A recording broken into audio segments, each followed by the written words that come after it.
What's the most inexplicable time your gut instinct was 100 right, even though you had no evidence to back it up? Story 1. Went out dancing with my GF at the time to an area that has a bunch of clubs and is generally safe, so long as you stick to the main streets and well-lit areas.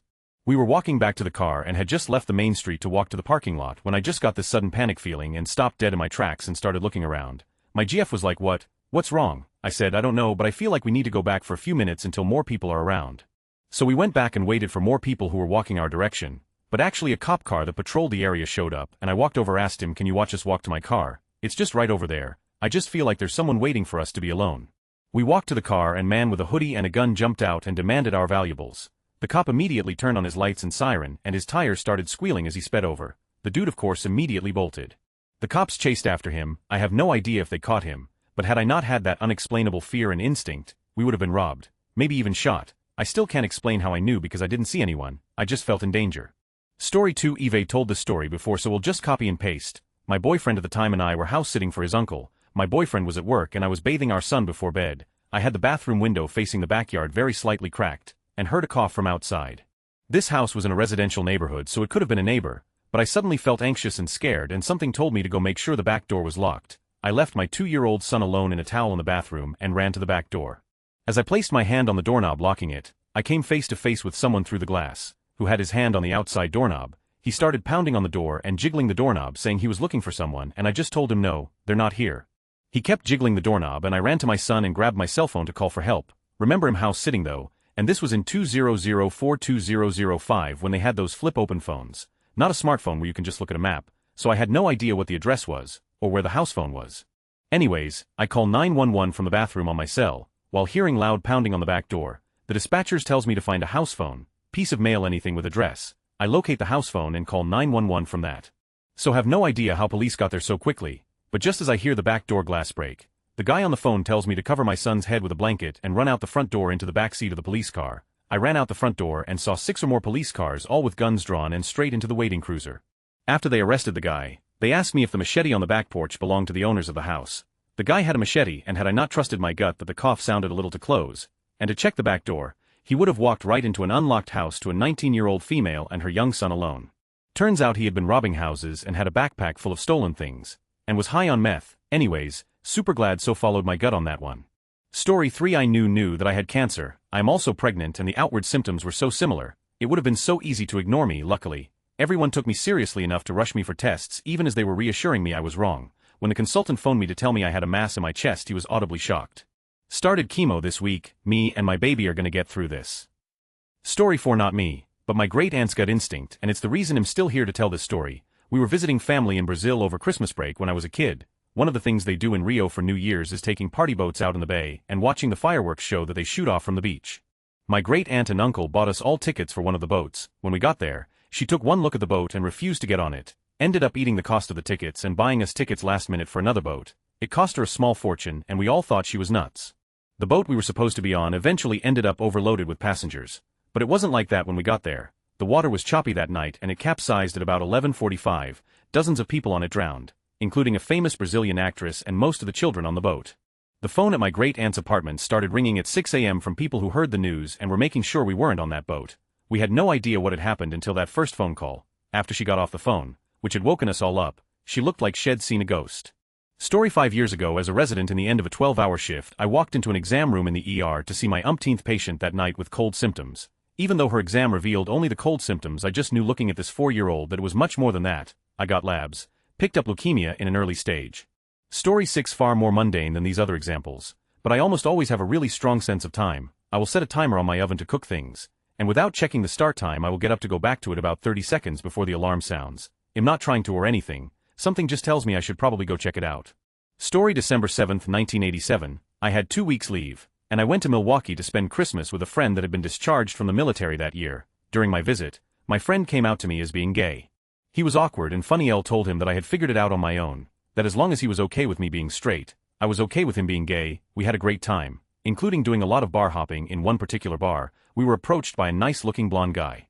My buddy and Elle did what had become a routine, both of us saying straight while he pointed at me, and both of us laughed. The guy took it well, laughed with us, sat down and started talking to my friend. I got a weird vibe from the guy. Even though he was nice and polite, I took my friend aside and asked to leave. My buddy was not exactly happy with me, but we left. We had a long and somewhat tense discussion when we got back to my friend's apartment. I had no response except that the blonde guy just gave me bad vibes. I went back to my duty station after extracting a promise from my friend that, if he saw the blonde guy again, that he would leave the bar. That blonde guy was Jeffrey Dahmer. Story 8. My husband became incredibly unwell in the night and was in excruciating pain. I called an ambulance and the operator advised me that it wasn't an ambulance problem and that I should wait until the next morning and bring him in to see his regular doctor. Waiting a minimum of 8 hours to see the doctor in the morning would have killed him. I will never doubt my gut ever again. Story 9. When I was 10 years old, my dad was burning leaves along our elevated driveway. I felt sick to my stomach all day but knew I wasn't sick. We left to go to a birthday party at the YMCA shortly after, and I kept having panic attacks and kept telling my little sister something was wrong at the house. My dad kept getting angry every time I said something about it. I couldn't play, I couldn't eat cake, I couldn't do anything. At the end of the party we got a call that our house was engulfed in flames. We lived in the Ozarks and you could see the house at the top of one of the hills just burning to high heavens as you went down the highway to get to the neighborhood entrance.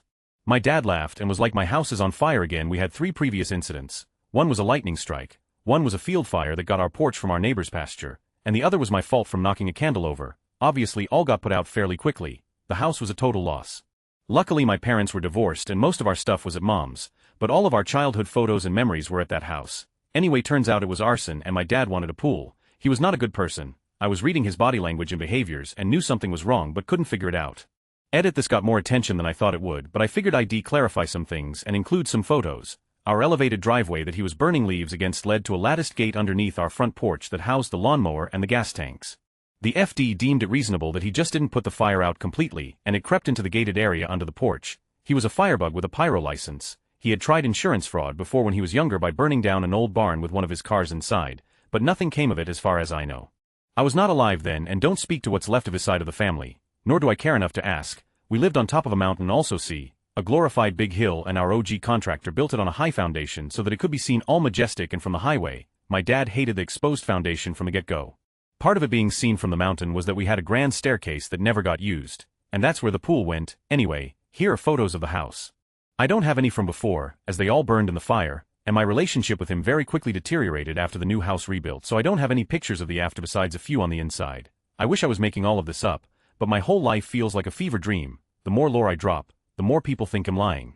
I wish I was lying, and I wish I didn't have so many stories to tell. I made my therapist cry telling him about that was my childhood when the stories kept coming. Edit: to fix typos.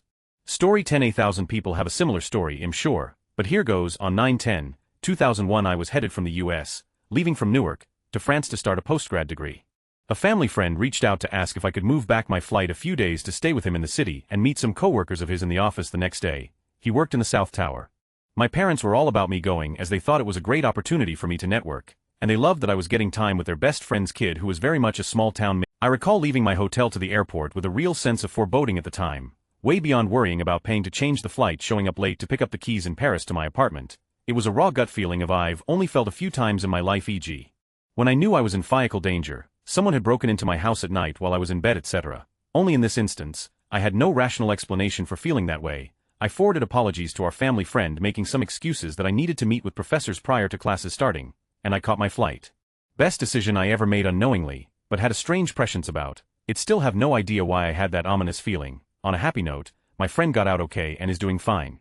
Story 11. My brother has epilepsy caused by cranial angioma tumors. One day, I was at home with my 3 young kids and out of nowhere my stomach just dropped and my whole body tingled. My heart skipped around a few beats, and I started breathing fast. I had this absolutely horrid feeling that I had to find my brother now. There was something wrong and I had to find him. I practically flew to my father's house in my car to find my 17-year-old brother spread eagle on my dad's kitchen floor with my other siblings attempting CPR. He had a grand mal tonic-clonic seizure and his heart stopped. I was the only one who actually knew CPR or scrub tech and got him to come around after about 30 seconds. I rushed him to the hospital and they performed an emergency craniotomy to remove a bleeding angioma. He made a full recovery. That was 15 years ago and he is perfectly normal now on anticonvulsants. No one told me he was at my dad's. He didn't even spend a lot of time there. I just absolutely knew that's where he was. There was no question. I just knew he was there and he needed me. I do not ignore my gut. I don't think anyone would have believed me if I hadn't had witnesses. I literally showed up and saved the day. And his life, I was always closer to him than my other siblings. Intuition exists for a reason. Story 12. I knew a guy who seemed a bit too nice, cool, and open. He lived down the street from a friend of mine. When I was around 19 to 20, he took us hunting a few times. He was in his early 30s, but seemed to enjoy teaching young guys how to hunt. His wife never minded him often spending time with young guys who needed a positive male role model instead of their own kids. But I felt I shouldn't speak openly with him and answer all his questions. We had fun, but I had this gut feeling that he shouldn't know too much about me. So anyhow, I found recently that he did 4 years for production and possession of child and abuse of children. I knew some of the girls and boys he used, multiple parents trusted him for years. I used to have a crush on one of the girls he filmed. He recruited the kids bit by bit, he got to know one and got to know their friends and so on. I was in his informal recruitment network, I was driven around in his recruitment truck, I went out to his hunt camp where stuff happened. But my gut isn't always right. One of the most positive, influential role models of my 20s turned out to have a thing with offering lessons to teen girls. I had no idea. Story 13. When I was 12, my godmother and I talked about going on a trip to Egypt. For literal years we discussed it and had it planned out for when I was 16. I turned 16 and I remember just having a horrible feeling. I called her and asked if we could go to Italy instead. I was taking Italian in school and she was absolutely down to change our plans. I remember getting into the hotel room in Rome, turning on the TV. It was the 2011 Egyptian revolution. I don't know enough about the revolution to comment on it. I can only say it was pretty chaotic. It would not have been very safe for a 16-year-old and her 65-year-old godmother. I have no idea what compelled me to change my mind, but I've never had such a strong gut feeling before or since. Story 14. My 2 friends and I were typical dumb teenage boys, so when we found an abandoned giant wooden spool at a construction site, our first reaction was let's take it to the skate park and roll it down the quarter pipes. After a while, my friend had the bright ideas to climb inside the spool and have my other friend push him down a ramp while I filmed it. I got such a bad feeling about it and was like, dude, you're gonna get hurt, but he was adamant that he would be fine. When he started rolling down the ramp, the weight distribution of him being inside caused the spool to veer off course right towards a grind rail that protruded out from the supports. Imagine it like a pi symbol. I dropped my phone and started sprinting towards the spool to jump in front to try and stop him. The spool totally wrecked me and I fell over and hurt my wrist, but I did slow the spool down significantly before it hit the rail. That metal rail tore straight through and hit my friend in the stomach with enough force to leave a bruise. If I hadn't jumped in front of the spool to slow it down and it hit that rail at full speed, my friend would have 100% been impaled. So yeah, Nick, if you're reading this, you owe me your life and I hope my sons aren't as dumb as we were when they're teenagers. Story 15. I was taking a Uber home after a long trip. I've probably seen 3 deer in 2 years of living there on my street. Somehow I had the instinct to tell the Uber driver, hey, there are a lot of deer here, be careful. 10 seconds later a deer ran directly in front of his car and he was able to stop short. Story 16. When I first started dating my now husband, I went to a wedding with him. It was for someone that he worked with. There was a guy there that he introduced me to and I immediately knew he was bad news. I told my husband, there's something wrong with that guy. He said, no, he's a good guy. Turns out, he had been beating his girlfriend quite badly. There was more stuff that came out and that I forget now as it was a while ago, but he ended up getting fired. He was a real H. Story 17. Kind of a different one. After our first was born, I couldn't have more kids, and we started the adoption process. I wanted a little girl, but one day a little boy with Down syndrome popped up on my computer screen and I thought, oh, there's my son. I kept scrolling for a minute then thought, wait, what, and went back to his little face. That was now 14 years ago and he's an absolutely amazing kid. Similarly, we had a foster baby that the workers thought was going to adoption. 2 to 3 days after she arrived, I was laying her in her crib and I just knew that she wasn't going to be my child. She was reunited with her mom about 5 months later and we supported them for many years afterwards. Story 18. We were playing at a popular low water bridge at a stream crossing. Several families playing with children in a clear running stream. I told my daughter 9 to put on her life jacket. A few minutes later she was sucked into the vortex of a drainage culvert that ran onto the road. She came out the other side bruised and battered, but alive. There was no indication, such as swirling water, that this hazard existed. Without the life jacket she might have drowned, and was certainly more padded against the rough walls. She was fine after a visit to the emergency room. Story 19. Not me, but my buddy. He was surveying a pipeline row in the bush, and he couldn't shake the feeling that he was being watched. After about half an hour of stopping to look around out of paranoia every few minutes, he noticed something behind a big poplar tree. All he could see was the eye, end of a tail, and one ear of a cougar peeking from behind the tree, watching him intently. His coworker was a ways away from him, so he kept facing the cougar and took 2-inch steps backwards as to not initiate a chase instinct in the cat. It took him half an hour to get back, whereas it would have taken 5 or so minutes walking regularly. Him and his coworker went back later to check the tracks and it had been following him all morning, mirroring his steps, stopping when he stopped, etc. Glad he had the gut feeling that day. Story 20. I strongly disliked a coworker's partner. Everyone else said he was a great, engaging guy, but he didn't come across that way at all to me. It was like we were seeing 2 different people. Well, surprise surprise, he turned out to be an abusive. I was right. Story 21. Was driving to pick up weed back in my college days. I took these really dark back roads there and had made the drive many times. On this particular night, I was on one of the back roads that was about 5 miles long and had high cornfields on both sides, and about halfway down the road, I got this overwhelming gut feeling to take my foot off the gas and slow down a bit, so I did without hesitation. About 4 seconds later, a car with no headlights on flew out of the cornfield, crossed the road and kept driving into the cornfield on the other side. It was jarring and he'll never understand it. I for sure would be dead had I kept going the speed I was. Story 22. We were at a friendly gathering with my ex. It was a big table, and everything seemed fun. People were cheerful, joking, and smiling. Then I got this weird feeling for no reason and asked to leave. I had to insist over and over, and my girlfriend gave me a hard time on the way out, acting like I was being paranoid. 2 hours after we left, a guy at our table beat another so badly that he was hospitalized with life-altering injuries. Story 23. In the early 90s there was a huge windstorm in California. Friend and I were driving south on a highway. Visibility gets close to zero due to all the dust flying around. We decided to pull over to the shoulder of the highway. I still have an unsettled feeling and say I think we should pull into the field next to the highway. After about 20 minutes the dust begins to clear enough for about 50 feet of visibility. Right near where we had been were several cars that had collided. My friend still brings it up and wonders how I knew. Story 24. I was driving home late at night with a friend. We were listening to music and just enjoying the drive. As I drove down a hill, I told my friend I felt really uncomfortable and that something bad was going to happen. Even though it was a very quiet night, I drove a little slower and kept my eyes focused on the road. All of a sudden, I see headlights coming towards me but not in the correct lane. Next thing I know, my car was completely turned perpendicular to the road about an inch, if not less, from a telephone pole on my passenger side. Immediately started screaming for help because my leg was stuck. I was really confused since the airbag went off, and I accidentally punched myself in the face. My window was gone, and glass was everywhere. A woman came running out to help me get out of the back of the car because she smelled gas. I sat in her car with a blanket as I called my mom to come get me. She was super pissed because I didn't know the extent of the accident. I saw the other vehicle in the middle of the road. The woman's husband and son were both running into the woods because the other driver ran. Somehow, I didn't break anything. I sprained my ankle, got a huge bruise on my leg, nose, and a concussion. The sheriff told me he was shocked I was still alive. My car was totaled. My engine was no longer in my car. When my mom arrived, she was horrified and felt terrible that she wasn't nicer. Sadly, the man only got a hit and run and not a DUI. He was in his 40s and had done this before. He should never have been allowed to drive again. But the EMTs and paramedics were amazing, and I'm so grateful that I work for a company that works with ambulances.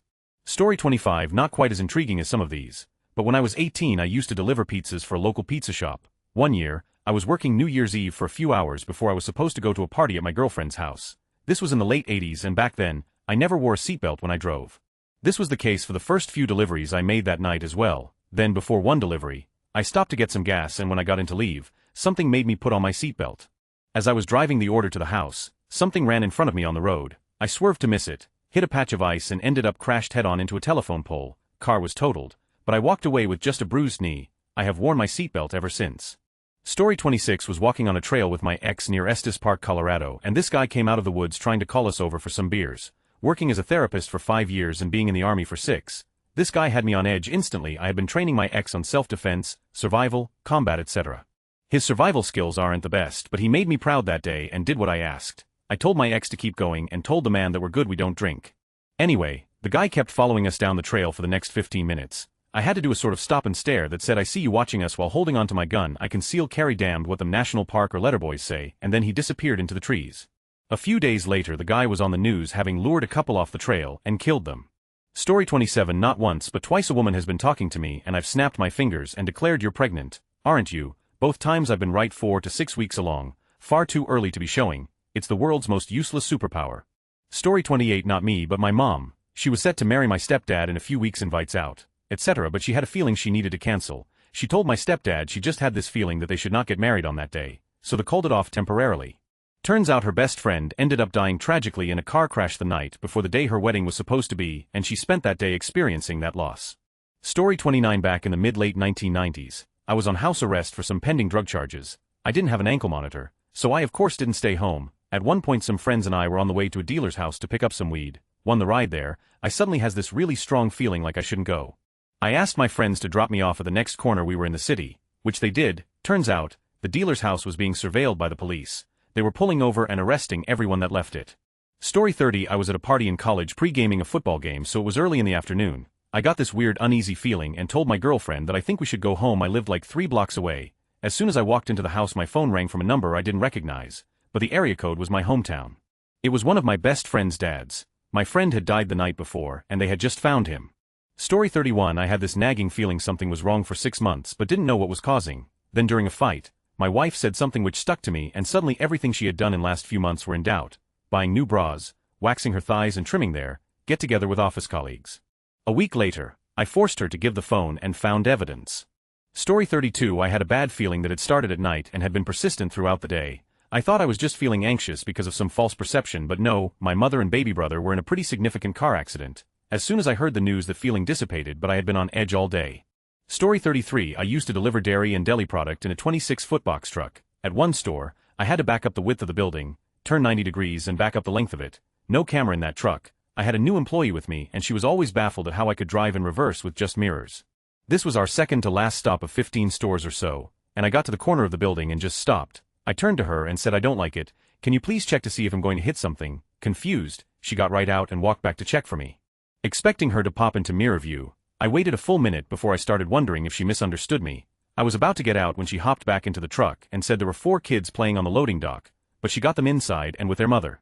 I sat there for a good 5 minutes processing that ID avoided possible disaster based on a gut feeling alone. I forgot to iterate this was a route, so ID done this maneuver hundreds of times without pausing. You'll never know why I stopped, but I'm glad I did. Story 34. My brother's dad had an off-roading vehicle, and he, my brother, my mom and I were off in the woods having a great time. We came across this super steep hill and they all wanted him to gun it. They were all cheering and yelling for him to go.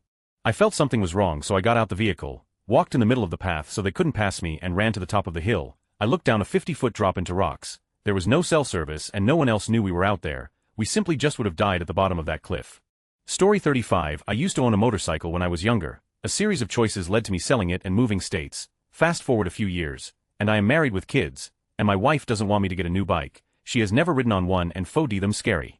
I have a friend who rides and convinced her to go on a ride with him to try something new. They went out around the block a few times and came back. We were hanging for a bit more and having a few drinks. My friend decides he wants to go downtown and get a drink at a party bar. The wife asked to ride along, and I said sure. They got ready to go and I had the strongest gut feeling it was a bad idea. Then I talked her out of going. She was disappointed. But it happens, my friend laid down his bike on the drive to the bar. He broke his arm and got all messed up. Now, she is 100 against me getting a bike. I can live without the bike, but not her. Story 36. So I'm not friends with this girl, but she was my coworker for a while and she started dating this ex-military guy. He was seemingly perfect and her parents loved him and he was staying in their house and it moved very quickly. I only met him a few times at work, but his demeanor gave off the weirdest red flags to me and I felt a little scared of him. You know, the people who seem to be holding back their personality in public. I did kind of hint this to her mom who also works there, but she was just completely enamored with him. It was on deaf ears, but several other girls at work fully agreed something was off about him. They ended up moving out of state. She was completely isolated from family. She married him, and then the abuse started. Thankfully she got out safely. Story 37. I was 15 and had a friend that was a complete. He shows up at my house one night and asks if I want to go for a ride. I said no, just had a bad feeling about it. Hours later, they were all arrested. Car turned out to be stolen. Story 38. I was an outgoing member of the Condo Association Steering Committee and was introduced to a non-resident who was put forward as the incoming leader of the steering committee. My gut instinct regarding him was so strong. It felt like a punch. The man was a complete stranger to me and very pleasant. I had no idea why I had such a strong reaction but trusted my gut. A month later, we had our General Assembly and one of the things we voted on was financial compensation to members of the steering committee, with a non-resident voted in as the new leader. There was a request for extra compensation for him as his role was to help us get back into shape. I was the only one in a room of about 100 people to vote no by a show of hands. I did not change my vote. 9 months later, our association was in a crisis.